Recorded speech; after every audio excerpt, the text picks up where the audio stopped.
को पेमेंट पर मुहैया कराने की व्यवस्था भी कर देंगे, जिससे कि हर किसी को अपने अपने लेवल पे प्रयास ना करना पड़े। ये बात समझ रहे हैं? जी बिल्कुल बिल्कुल बिल्कुल। तो उससे क्या होगा कि अच्छा, हम किसी का के विरुद्ध में कोई जुलूस निकाल नहीं रहे, हम तो अपनी ऊर्जा का संवर्धन कर रहे हैं, हम तो अपनी बिखरी हुई इच्छा शक्ति को संगठित कर रहे हैं।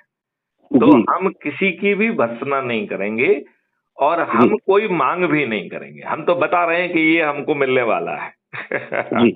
ठीक।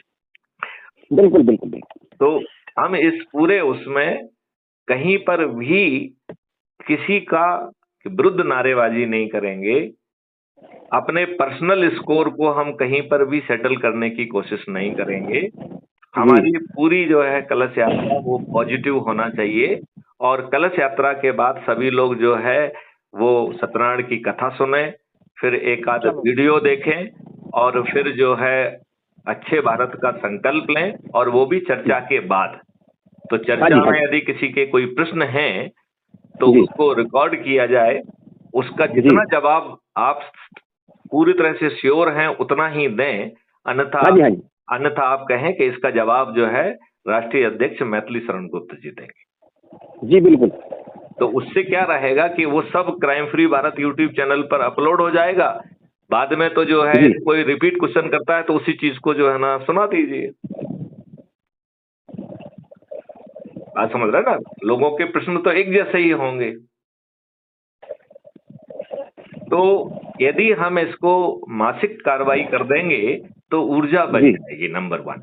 नंबर, हम अकेले को नहीं करना है, हम जिन से अनुरोध कर सकते हैं ये सब लोग जो है ना अपने अपने यहाँ पर ये कार्रवाई शुरू करें। एक के करने से कुछ नहीं होगा। हाँ जी, तो ये चीज तो हम जरूर बोलते हैं कि ये देश का काम है, बहुत बड़ा काम है। अकेले ना तो मैथिली शरण जी के बस की का काम है, ना ही अकेले रामवीर के काम है, ना ही अकेले आपका काम है। ये हमारा एक सीमित क्षेत्र है लोगों को जानने का, पहचानने का। हम ज्यादा 100 लोगों को जानेंगे, 200 को, 500 को, 1000 को, लेकिन ये तो हमें बात कर रहे हैं 100 करोड़ में पहुंचाने की।